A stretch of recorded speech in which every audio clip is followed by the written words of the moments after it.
Hi everyone, I'm Yasha, and welcome to the 20th episode of Election Scoop. Today we're going to be covering the elections being held in West Virginia this year. West Virginia, which, along with 3 other states, held primaries on Tuesday, May 8th, is always a fascinating state to look at when it comes to elections and public policy. West Virginia is one of the states that supported Donald Trump by the largest margin. I believe it was second only to Wyoming.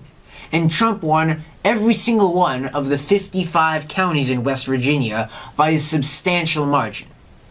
So, naturally you'd think, okay, solid Republican state, gone and done, next.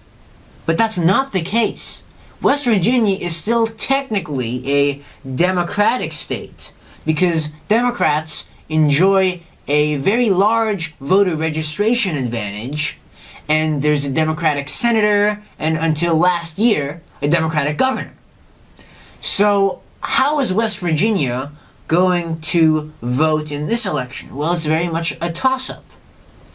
The key election being held this year in West Virginia is the Senate race. Incumbent Democrat Joe Manchin is running for re-election to the Senate.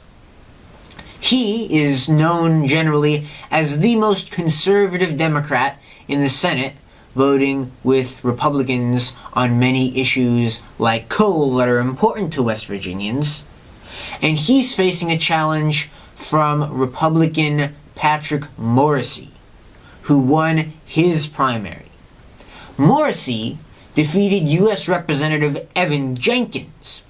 Jenkins, who represents the 3rd Congressional District of West Virginia, won a lot of the southern counties in that state, which, of course, as you can see, is coterminous with his congressional district. Unfortunately, that was not enough to push him over the edge to victory. 3rd place, and carrying a few counties, was Don Blankenship, who ran an infamous campaign that was often compared to Judge Roy Moore's candidacy last year in the special Senate election in Alabama, and he got 3rd place. So, what do Democrats and Republicans need to do? Democrats want Manchin to be reelected, while Republicans are rooting for Morrisey to take back the seat. So, Democrats still control a large number of local areas in West Virginia. Democrats won by a fairly comfortable margin the number of total votes that were cast in the primaries just last Tuesday, and this looks good for the Democrats. However, a lot of the counties, especially in the South, that look really Democratic, like Mingo County, for example, are actually conservative Republican strongholds that only technically still are democratically held, at least at the federal and state levels.